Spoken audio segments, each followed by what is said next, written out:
Gloire à Jésus. Et je prie que chacun de nous, n'est-ce pas, garde cette image-là, ce que le Seigneur consomme notre foi. Alléluia. Donc demande à ton voisin, où est ta foi? Amen. Tu viens pas bien de moi. Vous venez de mon voisin, où est ta foi? Alléluia. Et il y a des situations où le Seigneur dit que Jésus, voyant leur foi, donc la foi est visible. Vous savez, quand on parle de prière, on parle de foi, c'est les deux faces de la même pièce. Pas parler de prière sans parler de foi. Et comme je l'ai dit la fois passée, il y a une chose qu'on veut retenir pendant cet enseignement, c'est une chose qu'on veut retenir, c'est celle-ci. Dieu, comme j'ai dit, ça va choquer quelqu'un. Si vous remarquez, le Seigneur a regardé cette femme qui était malade et il a dit à cette femme, ta foi t'a sauvé. Qui a dit à ça dans la vie? À plusieurs endroits.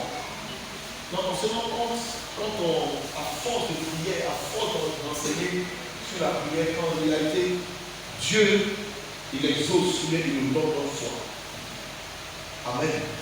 La prière, c'est l'espace où notre foi se manifeste. La prière, c'est le terrain, n'est-ce pas, où notre foi se manifeste. Mais en réalité, ce que Dieu regarde, ce que Dieu recherche, n'est-ce pas, au travers de ce que nous prions, c'est notre foi. Une prière où il n'y a pas la foi, comment on va pas pouvoir toucher le cœur de Dieu? Comme on l'a vu, n'est-ce pas, dans l'Hébreux chapitre 11, verset 6, la Bible dit là-bas que, car il faut que ceux qui s'approchent de Dieu, n'est-ce pas, croient que Dieu existe. Donc il manifeste d'abord la foi. Il faut d'abord croire que Dieu existe et qu'il est le révélateur de ceux qui le cherchent. Ce soir, donc, je vais encore donner une deuxième image. Travailler sur une autre image, une autre réalité, pour amener quelqu'un à comprendre qu'il ne doit pas, n'est-ce pas, se relâcher dans la prière. Amen. Alléluia. Alléluia. Est-ce qu'il y a des prieurs? Est-ce qu'on a des prieurs ici? Alléluia. Et c'est pas sûr. Est-ce qu'il y a des prieurs? D'accord. Amen. Que le nom du Seigneur soit béni. On va donc commencer notre étude ce soir. J'aimerais donc aborder la prière ce soir sous, je ne dirais pas la problématique, mais sous la thématique du sacrificateur. Amen. Et on va d'abord commencer en prenant trois passages dans les Écritures, deux portions.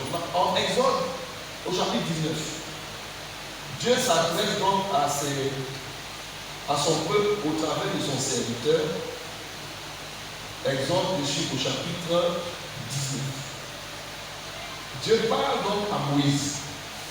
Et donc Moïse reçoit des recommandations de la part du Seigneur. Et à partir du verset 5, je voudrais qu'on puisse lire à partir du verset 5, Exode chapitre 19. Déjà au verset 3, on dit Moïse monta vers Dieu. Et l'Éternel l'appela du haut de la montagne en disant tu parleras ainsi à la maison de Jacob que tu diras aux enfants d'Israël. Vous avez vu ce que j'ai fait à l'Égypte et comment je vous ai porté sur les ailes d'aigle amené vers moi. Au verset 5, c'est Dieu qui parle à Moïse et dit va et dis ceci à mon peuple. Et je voudrais que nous puissions comprendre ce que Dieu dit ici à son peuple que nous sommes au travers donc de cette écriture. Maintenant, si vous écoutez ma voix et si vous gardez mon alliance, vous m'appartiendrez entre tous les peuples, car toute la terre est à moi.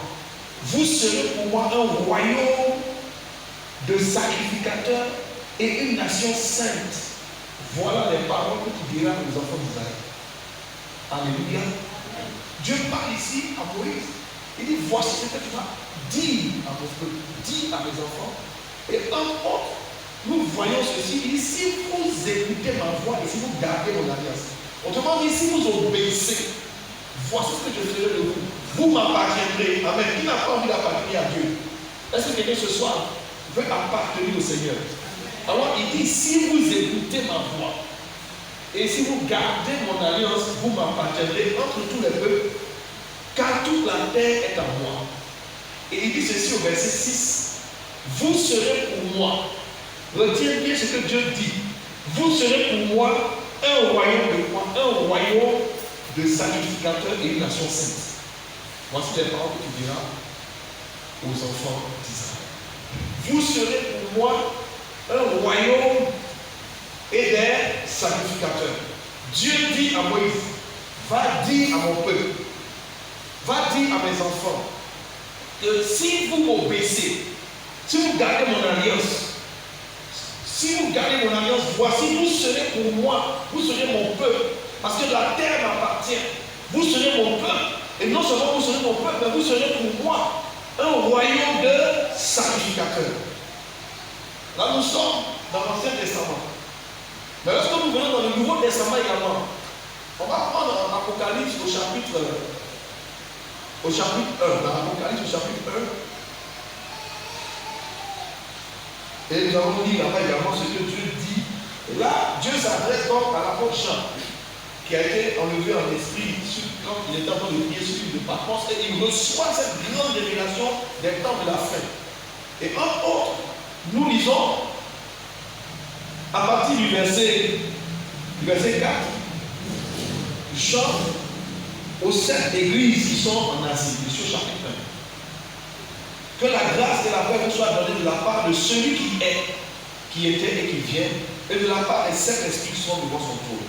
Et de la part de Jésus-Christ, le témoin fidèle, le premier-né des morts et le prince des rois de la terre, à celui qui nous aime, qui nous a délivrés de nos péchés par son sang, et qui a fait de nous un royaume des sacrificateurs pour Dieu, son Père. À lui soit la gloire et la puissance au siècle des siècles. Amen. Donc, ici, l'apôtre Jean dit de la part de Jésus, le témoin fidèle, le premier-né des morts, le prince des rois de la terre, mais par celui qui nous aime, qui nous a délivrés de nos péchés par son sang et qui a fait de nous. Voyez? En réalité, il a fait de nous, c'est que il nous regarde déjà comme des sacrificateurs. Il a fait de nous un royaume et des sacrificateurs pour Dieu son Père. Amen. Alléluia. Ces deux écritures parcourent la Bible. Nous sommes au commencement, n'est-ce pas, dans l'Ancien Testament, juste dans le Nouveau Testament, dans le dernier livre. Le Seigneur regarde son peuple que nous sommes en réalité comme quoi? Comme étant d'abord son peuple, son royaume. Nous sommes de ses sujets. Il est le roi, n'est-ce pas? Et il est établi sur nous. Nous le reconnaissons comme le roi des rois, le Seigneur des seigneurs, le Dieu tout-puissant et très haut. N'est-ce pas? Comme il a dit, celui qui est, qui était et qui revient, il est notre roi. Nous sommes soumis à son autorité. Nous obéissons à ses commandements. Nous nous soumettons. Donc nous acceptons son règne sur notre vie parce que c'est celui-là même qui a fait de nous ce que nous sommes devenus aujourd'hui. Alléluia. Si nous sommes réunis, si c'est à cause de lui, il est notre roi. Donc quand on parle de son royaume, là où son règne, où son autorité est établie. Donc nous sommes son peuple. Et en plus de cela, non seulement nous sommes son royaume, mais il dit, il a fait de nous quoi? Des sacrificateurs pour Dieu, son Père. Alléluia. Alléluia. Regarde ton voisin et dis, voisin, je ne savais pas une chose. Il faut dire, on va vous m'aider. Voisin, je ne savais pas une chose. Je ne savais pas, voisin, que tu étais un sacrificateur pour Dieu. Amen. Amen. Donc ce soir, est-ce que je peux m'adresser à des sacrificateurs? Amen. Parce qu'à la réalité, pour bien comprendre la prière, il faut que tu m'entendes bien ce soir pour comprendre qui tu es. En réalité, tu as un service. Le sacrificateur, c'est une fonction. C'est une fonction à part entière. Et Dieu, et le Seigneur dit dans sa parole ici, quand on considère le livre des hommes et dans le livre, n'est-ce pas, d'Apocalypse, quand on considère ces points de vue, ou bien ce que la Bible dit ici, Dieu affirme dans sa parole que nous sommes son royaume et il veut faire de nous, il fait de nous son royaume et il fait de nous quoi? Des sacrificateurs pour lui. Donc ce soir, je vais m'adresser à des sacrificateurs. Attends, au fait, au féminin, on dit quoi? Sacrificateur.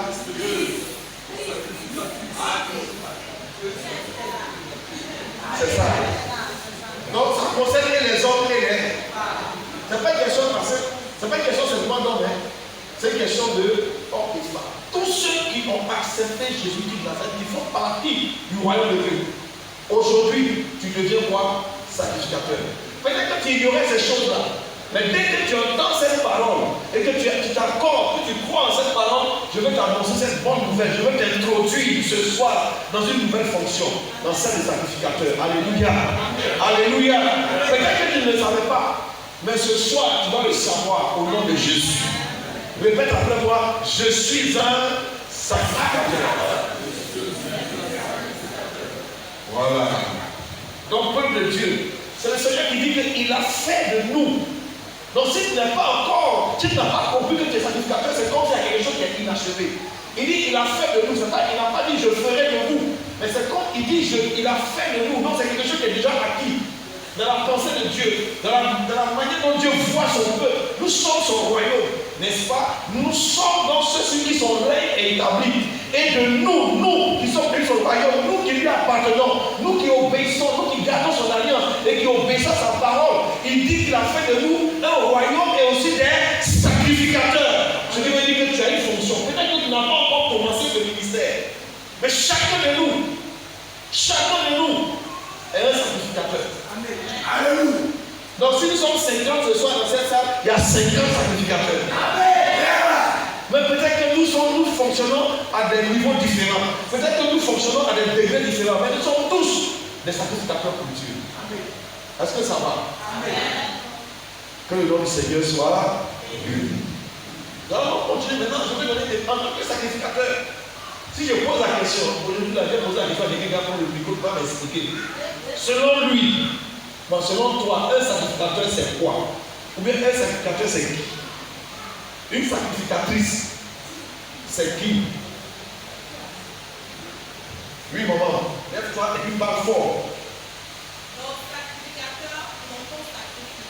Dans le mot sacrificateur, il y a le mot sacrifice. D'accord? Et donc, ça veut dire un sacrificateur qui se soumet aux ordres de son maître. D'accord? Sans rien à dire. Hein? Ça va. Donc, il n'a rien à dire. Donc, lui-même, il a le sacrifice. Il n'a plus rien à dire. Il se soumet à son maître. D'accord. Ça, c'est pour ça que tu as besoin de sacrificateur. D'accord, je ne sais pas ce qu'il t'a dit au début. Dans le mot sacrificateur, il y a le mot sacrifice. Donc un sacrificateur, c'est celui qui vient apporter des sacrifices. Je répète, un sacrificateur, tel que tu es devenu, ça veut dire que tu es quelqu'un qui est appelé à faire quoi? À apporter des sacrifices. Non, regarde ton voisin, sacrificateur. Où est ton sacrifice? Tu vois, ce qui veut dire que depuis longtemps, tu es un sacrificateur, mais tu n'as pas compris. Dieu dit que beaucoup d'enfants de Dieu fonctionnent sans avoir compris qui ils sont.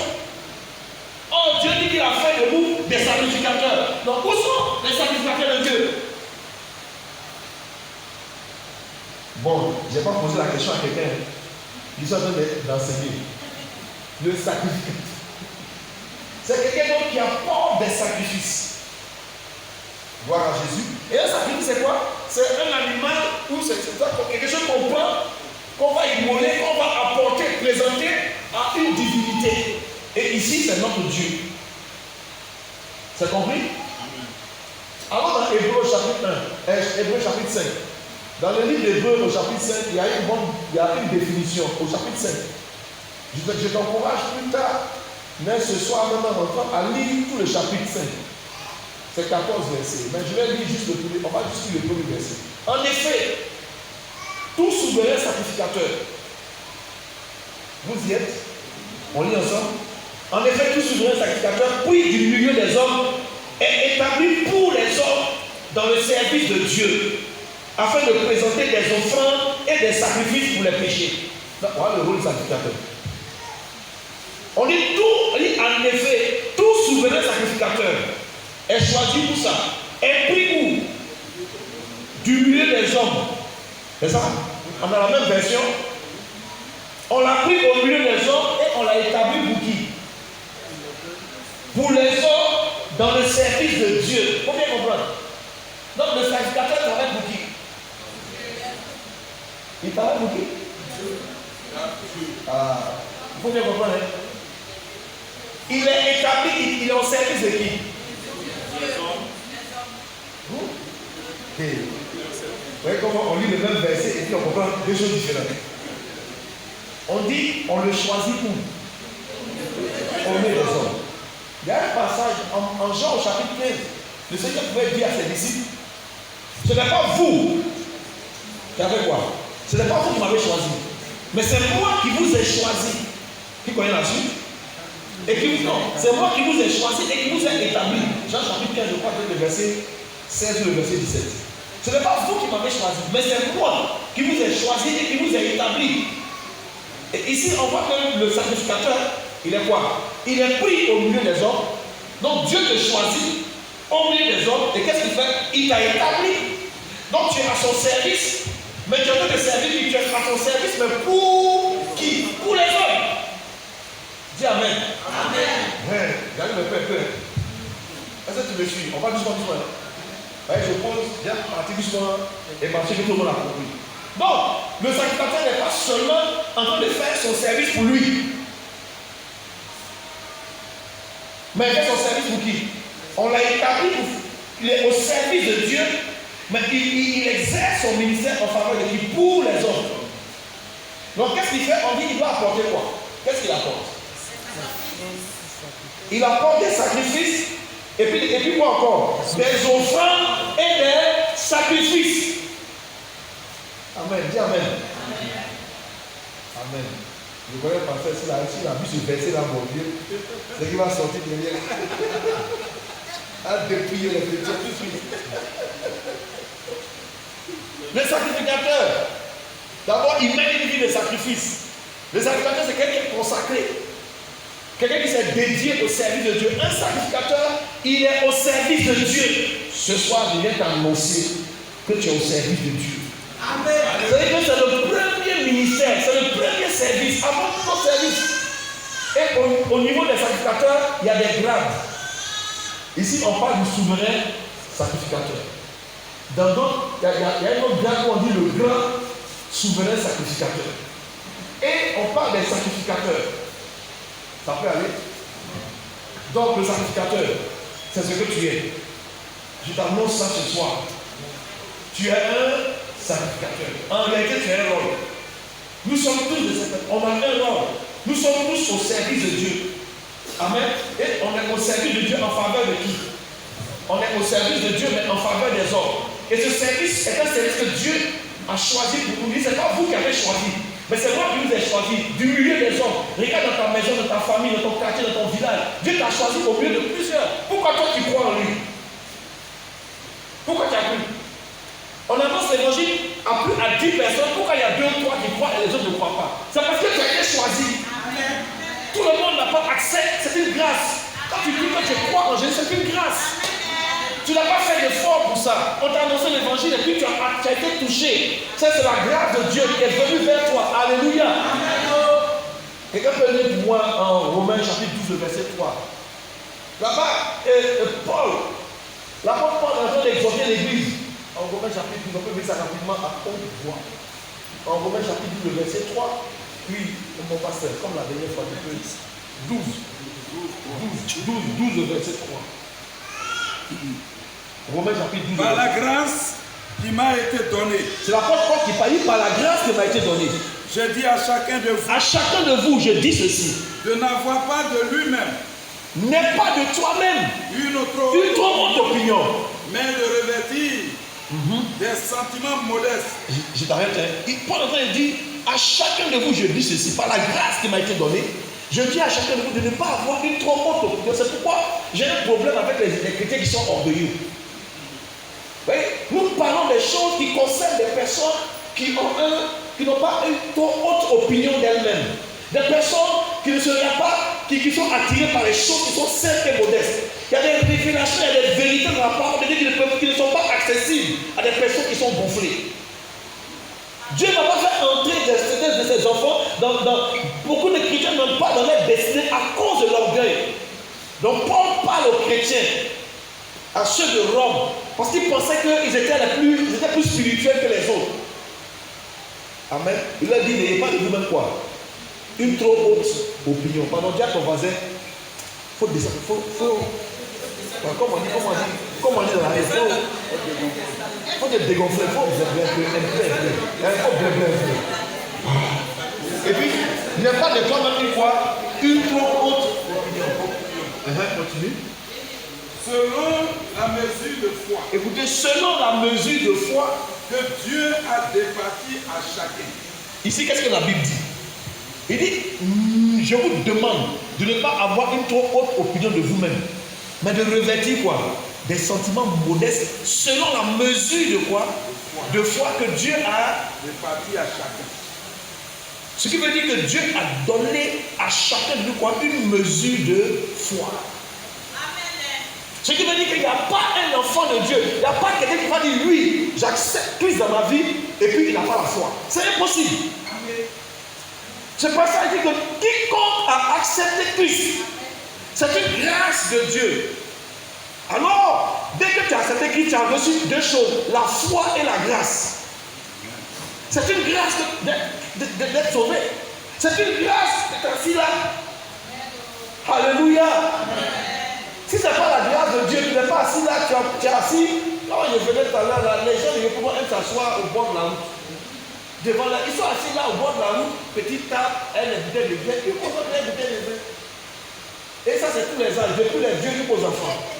Vous n'avez pas remarqué?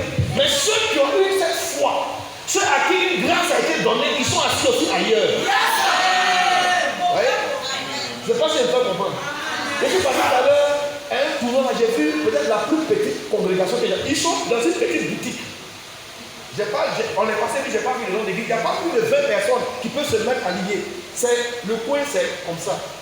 Voilà, de là à là. Et puis, la dame est là-bas, qui est prêche, ils sont ici, et puis là, c'est la route. Une petite église. C'est tout petit comme ça. Et puis, il y a le mot église, il ne sait pas quelque chose. Ça m'a touché, hein. Ils sont assis là. C'est-à-dire que si moi, je mets assis, je mets ma main ici, comme ça, là. Je peux toucher le public. C'est-à-dire, on obtient, je peux toucher. Mais ils sont assis là, ils occupent la part. C'est leur communauté qui est là. Il faut dire à quelqu'un, c'est une grâce, hein? Non, c'est une grâce. Quoi?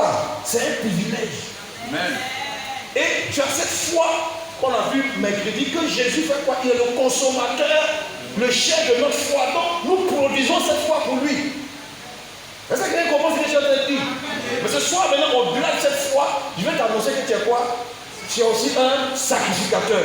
Donc, je dis que tu es au service de Dieu. Ce qui veut dire qu'il y a un service de Dieu peut-être qui t'échappe. Peut-être qu'il y a une dimension du service que tu n'as pas encore. Je ne sais pas. Tu n'as pas pris conscience. Je veux ouvrir ton esprit ce soir. Que tu comprennes ce soir la prière différemment. Frère, prier, ce n'est pas seulement aligner les paroles. Prier, ce n'est pas seulement ta voix qui s'élève. Ce n'est pas ça, prier. Prier, c'est bien plus que ça. Écoute-moi bien, prier. Comprends qu'au lieu que prier, c'est un service. Hein? Le sacrificateur, qu'est-ce qu'il fait? Il va prendre ses offrandes, des offrandes, et quoi? Des sacrifices, et il va où ça? Il va où? Le sacrificateur, il va où avec? Où il va avec? Au lieu de toi trouver où il va. Je vais te stresser, tu vas me dire où il va.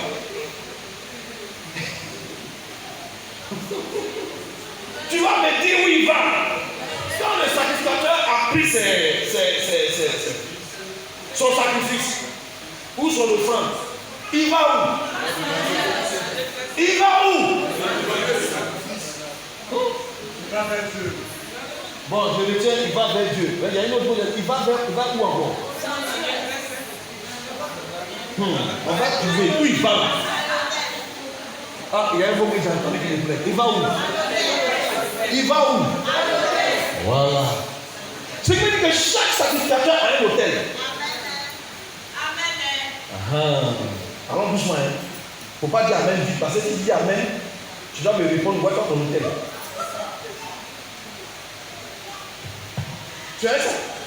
Souvent on ne sait pas. Et il y a des choses qu'on ne fait pas parce qu'on n'a pas su.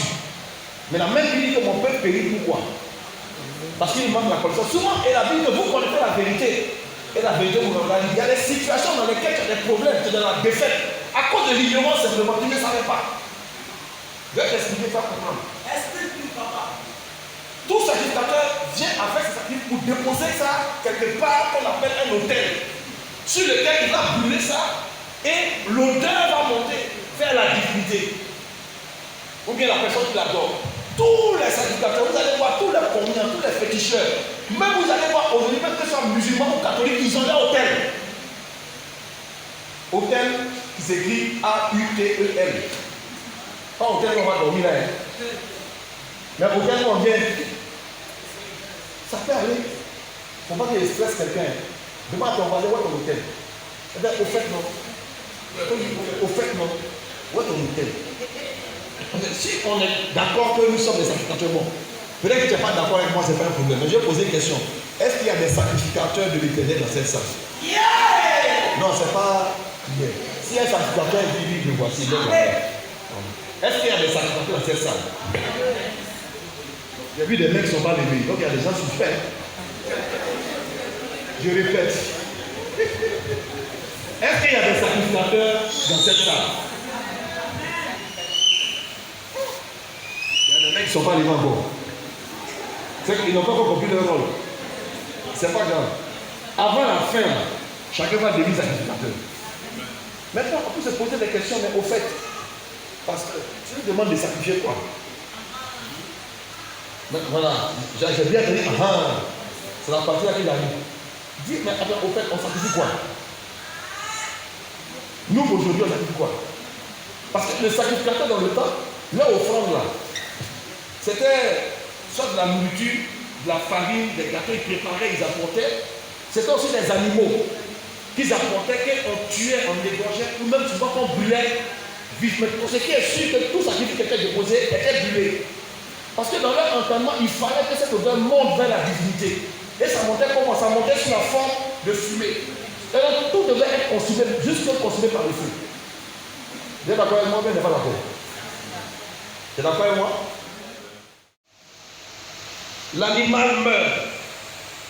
C'est ça, non? Là où on vient déposer l'animal. Allons ensemble dans Genèse. On va reprendre encore dans Genèse, qui appelle le demi dans le Nouveau Testament. Allons dans Genèse au chapitre 22. Est-ce qu'un sacrificateur est en train de comprendre quelque chose ce soir? Non, toi-même est tout le monde. Toi-même est mou, hein? Je n'ai même entendu. Genèse chapitre 22. Après ces choses, Dieu va parler à Abraham, dit la Bible. Dieu veut le mettre à l'épreuve. Vous savez, il y a des moments dans la vie où Dieu te met à l'épreuve. Où Dieu permet que des situations arrivent dans ta vie. Dieu est en train de te mettre à l'épreuve, il est en train de tester ta foi. Il est en train de trouver, de contrôler ta foi par l'épreuve. Prends ton fils, ton unique, celui que tu aimes, Isaac, va-t'en au pays de Moria et là, offre-le en holocauste sur l'une des montagnes que je te dirai. Abraham se leva de bon matin, cela son âme et prit avec lui 2 serviteurs et son fils Isaac. Il fendit du bois pour l'holocauste et partit pour aller au lieu que Dieu lui avait dit. Le 3e jour, Abraham leva les yeux, vit le lieu de loin. Abraham dit à ses serviteurs, restez ici avec l'âne. Moi et le jeune homme, nous irons jusque là pour adorer et nous reviendrons auprès de vous. Abraham prit le bois pour l'holocauste, le chargea sur son fils et porta dans sa main le feu et le couteau. Et ils marchaient tous deux ensemble. Amen. Alors Isaac, parlant à Abraham, son père, lui dit, mon père, il répondit, me voici mon fils. Il a repris, voici le feu et le bois. Où est l'agneau pour l'holocauste? Où est l'agneau pour le sacrifice?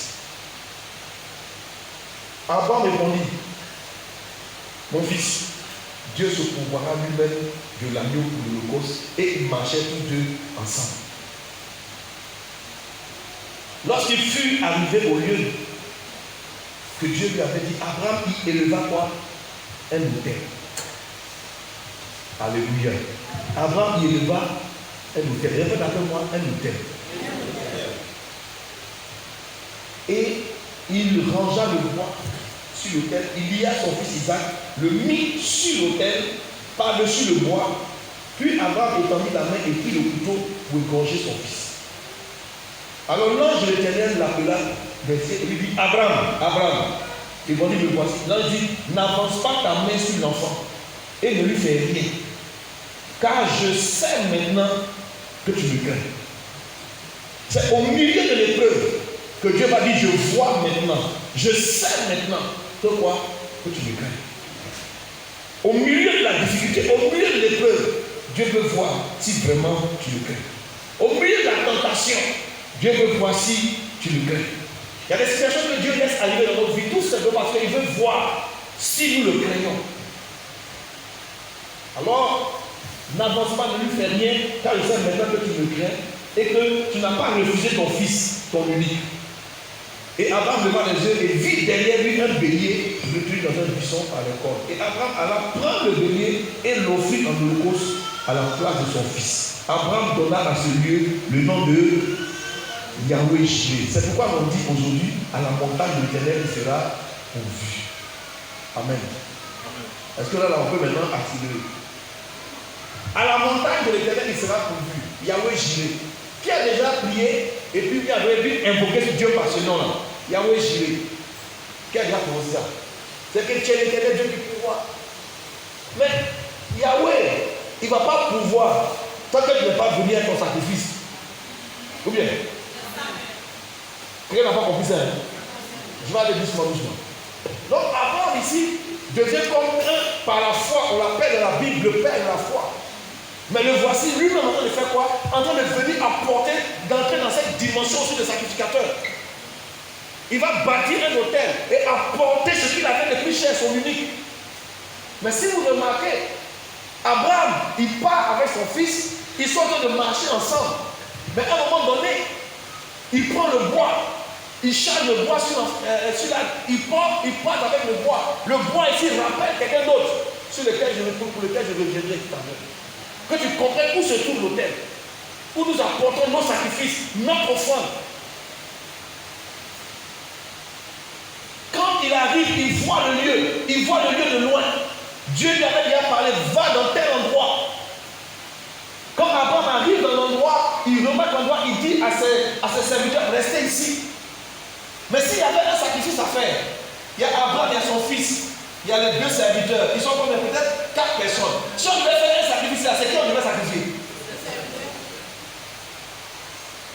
On devait sacrifier qui? Je répète.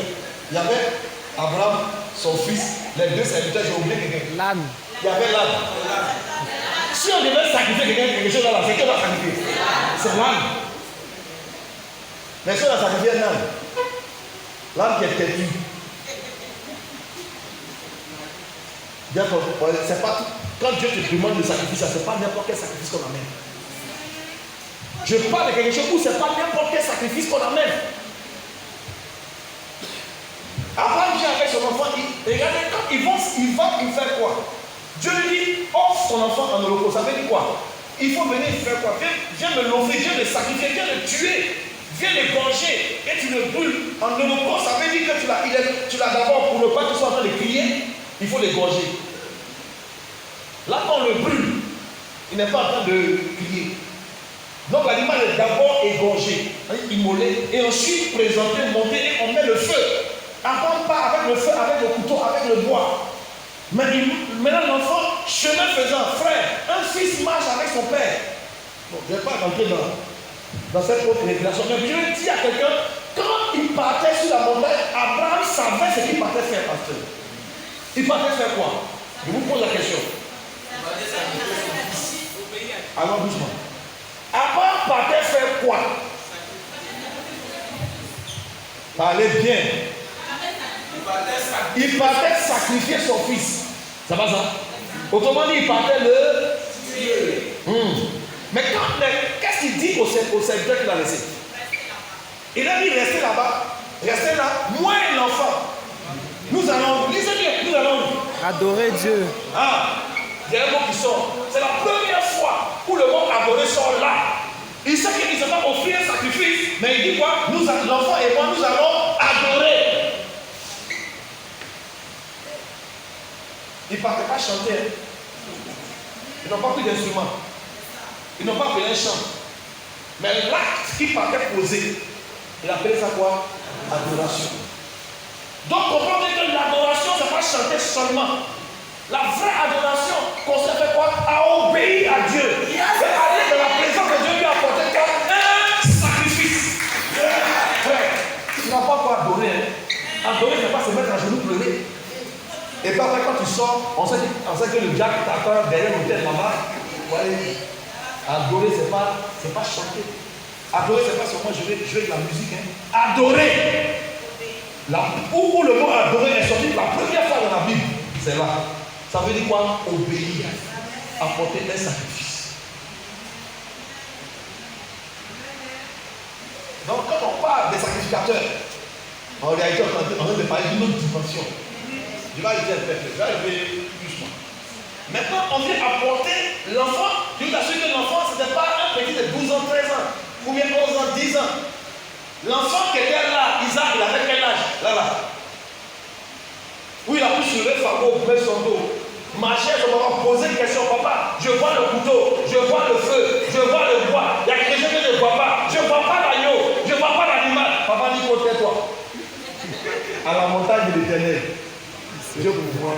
Frère, il y a des dimensions où quand tu marches avec le Seigneur, tu ne sais pas ce qui va arriver demain. Mais tu avances pourquoi? Tu avances parce que tu as entendu une voix. C'est parce qu'Abraham a entendu Dieu lui parler que Abraham peut bouger. Pourquoi? La Bible dit que la foi vient de ce qu'on entend et ce qu'on entend vient de la parole de Dieu. Dieu a parlé à Abraham, ça a provoqué la foi. Dès que cette foi est là, plus rien ne peut me détruire. Plus rien ne peut. Je peux avancer, même quand c'est impossible. Même quand on ne voit pas où on va, on continue d'avancer.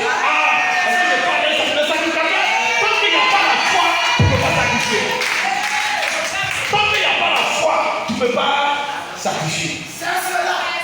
Parce que je parle à quelqu'un. Donc le sacrificateur, il part avec cette confiance, cette foi. Il ne sait même pas ce qui va se passer demain. Ce qui veut dire que tu ne peux pas savoir là où tu vas demain. Mais peu importe, tu sais qu'il t'a dit d'y aller. Parce que je parle à quelqu'un.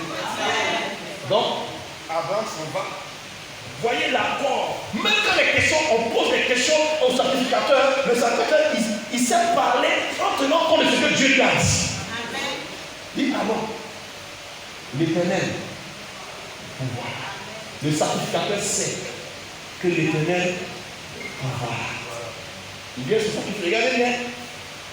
Le bois. Il n'a pas. Si l'enfant n'était pas d'accord, Abraham n'allait jamais pouvoir. Il avait déjà la coupe de 100 ans. Ou bien? Hein? Quand l'enfant est né. Quand l'enfant est né, il a 100 ans. Quelqu'un sait ça, non? L'enfant qui est là, il avait au moins entre 18 ans, entre 17 ans et 20 ans. Donc, c'est qu'avant, il avait 115 ans ou bien 100 et quelques. Donc, il était déjà vieux. Le jeune homme était robuste. Ce qui veut dire que l'enfant a accepté de se faire lier.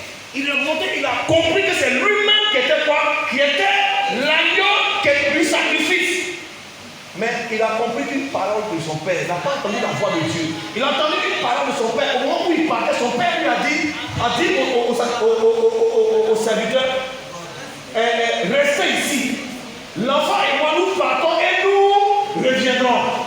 Mon père, même si je monte sur l'autel, je sais que ça dit que nous reviendrons. Donc moi aussi, ma foi s'attache à quoi? Ma foi s'attache à ce que tu as dit. Nous reviendrons. Est-ce que je parle à quelqu'un?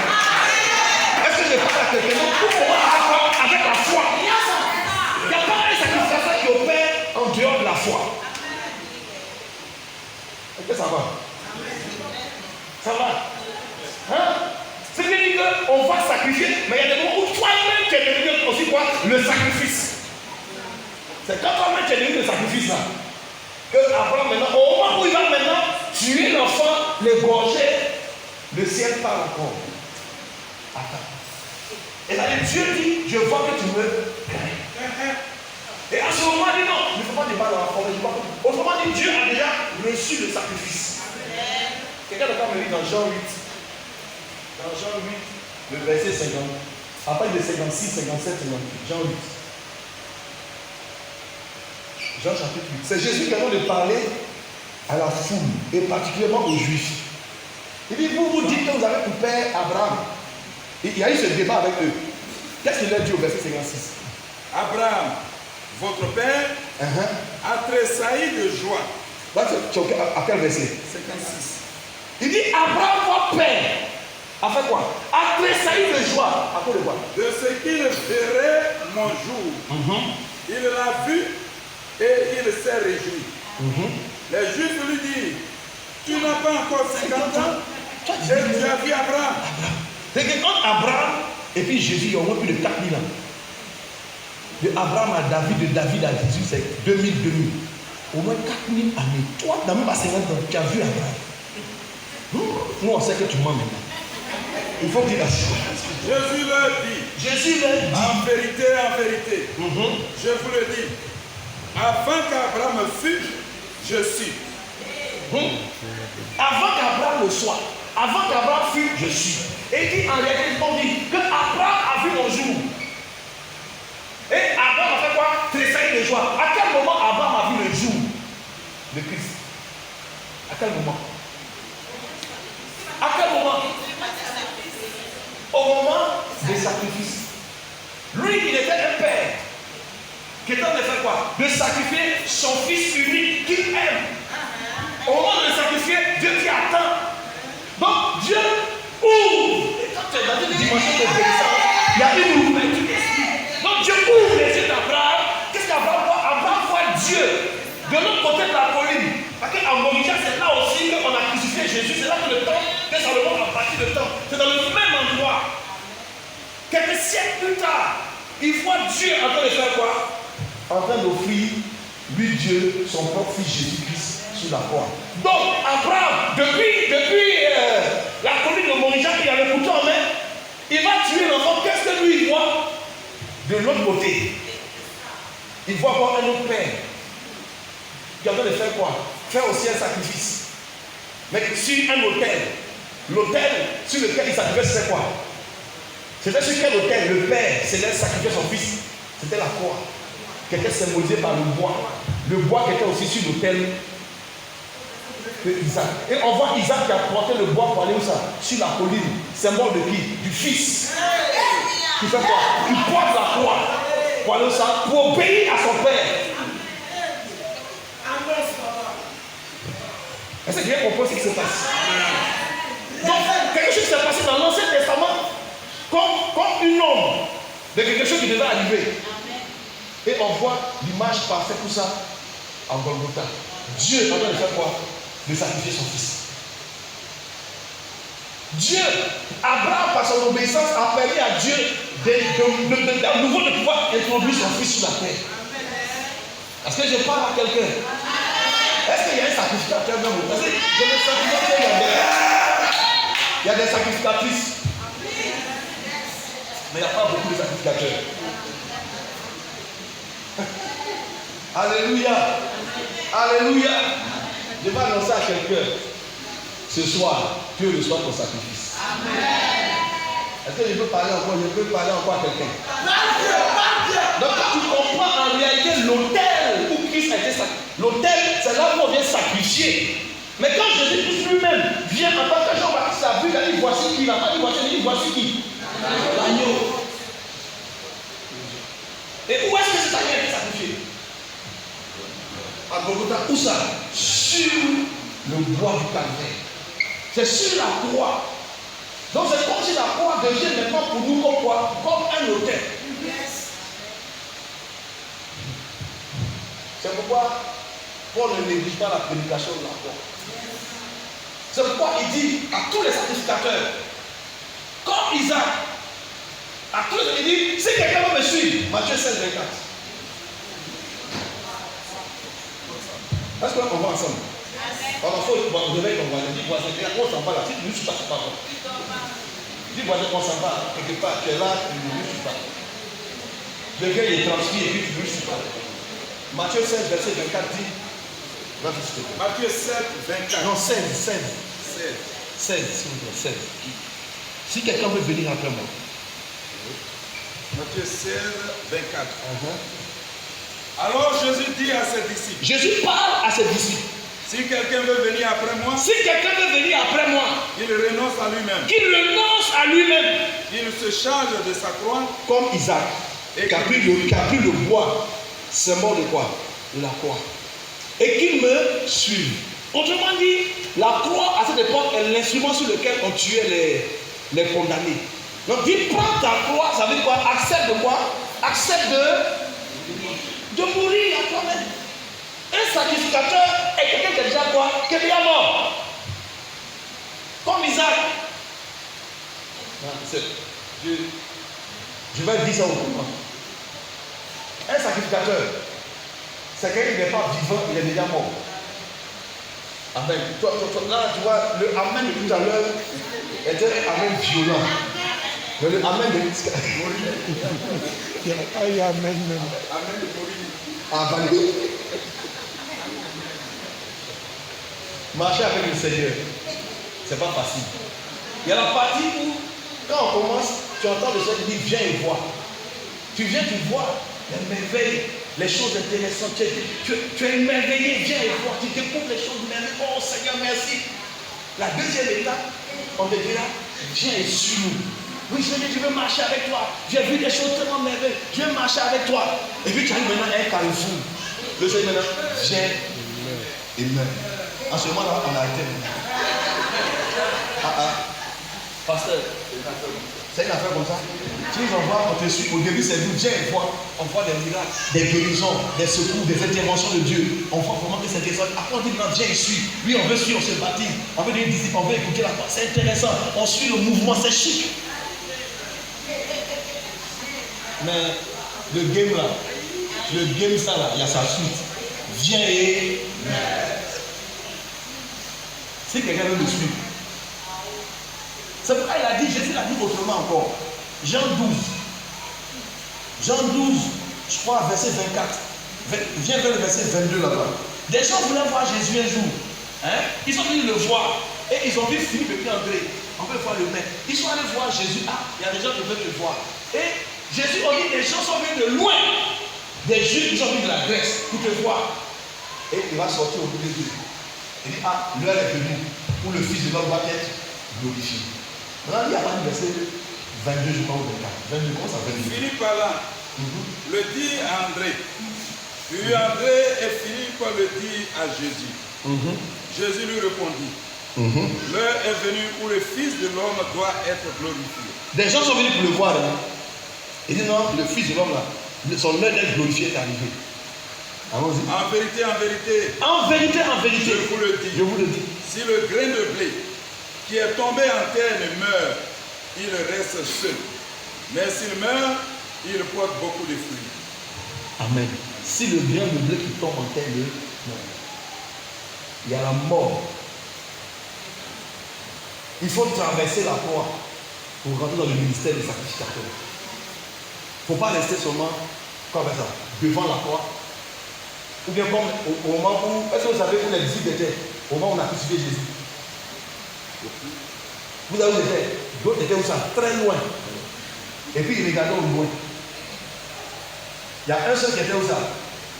À côté. Avec quelques femmes. Dis-moi ton voisin, sacrificateur. Tu es à côté ou bien tu es loin?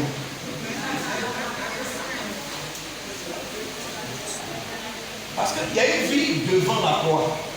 Mais je vais t'annoncer ce soir qu'il y a une vie ça, derrière la croix.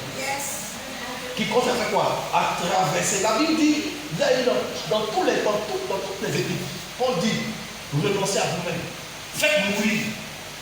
On n'a pas lu ça? Faites mourir quoi? Faites mourir la chair. Il y a quelque chose qui doit mourir, dépouiller, il y a quelque chose qui doit mourir pour revêtir Christ. Derrière la croix. Parce que le sacrificateur, pour venir faire son sacrifice, il change de tenue. Il change d'habit. Quand il vient au temple, son habit là, il l'enlève. Vous savez ça, non? Et puis il va se purifier. Et puis apporter même les vêtements du ministère et des cérémonies.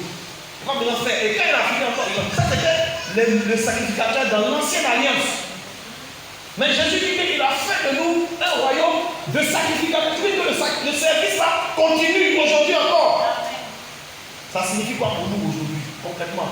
En tant que sacrificateur, on doit comprendre qu'on doit venir maintenant. Ma vie, je dépose ma vie. Je n'ai plus de vie. Quand tu dis que Seigneur, j'ai arrêté de vivre, c'est là que tu rentres maintenant dans la dimension de consécration. C'est différent. Accepter Jésus, c'est la première étape. Mais après, il y a maintenant, je donne ma vie au Seigneur. Je ne vis plus pour moi-même. Si tu vis encore pour toi, tu n'es pas prêt à toucher à cette dimension de sacrifice dont nous devons parler. Là, je parle de la prière. Si tu n'es pas mort à toi-même, quand tu pries, voici ta prière. Seigneur, bénis-moi. Seigneur, viens à mon secours. Oh mon Dieu, la facture de courant est arrivée, c'est difficile. Oh Père, regarde mon salaire, Seigneur, j'ai plus pour l'augmentation du salaire. Oh mon Dieu, regarde Seigneur, j'ai eu du diplôme, j'ai eu mon diplôme, j'ai eu tout, mais je ne travaille pas encore. Oh Dieu, donne-moi un visa. Oh Dieu, donne-moi ceci. Oh Dieu, donne-moi cela. Oh Dieu, pourquoi tous ces besoins sont attachés à toi? Ce n'est pas encore mort. Oh Dieu, donne-moi un mari. Un mari. Père, oh Seigneur, cette année 2021, tu m'avais promis jusqu'à 2019, 2020. Mais 2021 ne passera pas. C'est mon année. C'est mon année. Un mari. Un mari. Tu t'as donné un mari et puis. Après un mari, Seigneur, donne-moi un enfant. Faites pas ça. Après un enfant, Seigneur, donne-moi l'argent pour le mettre à l'école. Après ça, donne-moi l'argent, Seigneur, pour le faire voyager, pas partir. Jusqu'à tout ça là-dedans, autant que tu es vieille dans la tête, tu as même l'idée de s'occuper de moi. Et puis tu es en train de marcher, oh Seigneur, merci, maintenant je peux me reposer. Donc toute ta vie, toute ta prière, tout ton service, en fait, tu n'as pas compris que tu es un sacrificateur, que tu es au service de Dieu. Tu vas passer à côté du service. C'est que tu es en train de faire des choses qui te concernent. Quand on dit que le sacrificateur, il est au service de Dieu, mais au profit de qui? En faveur des hommes, même pas pour lui. Je ne sais pas si je ne peux pas comprendre. Quand tu es mort à toi-même, quand tu rentres dans cette dimension-là, tu n'as plus égal à toi. C'est comme le Seigneur dit, avant que tu ouvres ta bouche, je sais déjà quoi?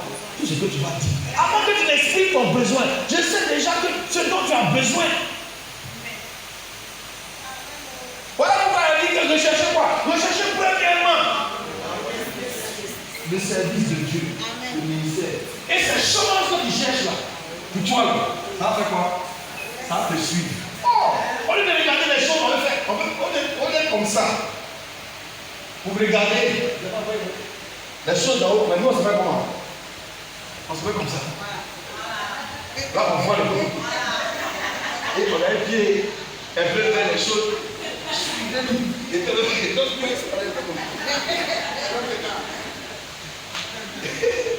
Bon, je dis ça pour vous détendre un peu. Alléluia. Est-ce que quelqu'un maintenant commence à comprendre? Maintenant, Christ est le sacrifice parfait de Dieu. Et on retrouve plus tard, on a vu dans les évangiles que lui-même il a été établi bénissant le sacrifice. Il est devenu le sacrificateur, le grand souverain sacrificateur. Donc avant de recevoir ce titre dans le livre des Hébreux, où on l'établit grand souverain sacrificateur selon l'ordre, on l'a établi sacrificateur. Alors qu'on voit dans les évangiles, il est quoi? Il est le sacrifice. Et donc, il ouvre le ministère. En tant que sous, il ouvre le ministère de sacrificateur. Il est lui-même passé par le sacrifice. Est-ce que je parle à quelqu'un ce soir? Quand toi-même tu montes sur l'autel, Dieu a déjà pourvu. Pour toucher à ce Dieu qui pouvoir, il faut monter sur l'autel. Il y a ce que tu vas apporter plus tard, ce que tu vas déposer plus tard. Mais avant ça, toi-même, monte. On n'a pas te voir. Là, cloué. Paul l'a dit aux Galates. Galates peut le faire. Je vais te dire pour moi, ça me vient à l'esprit.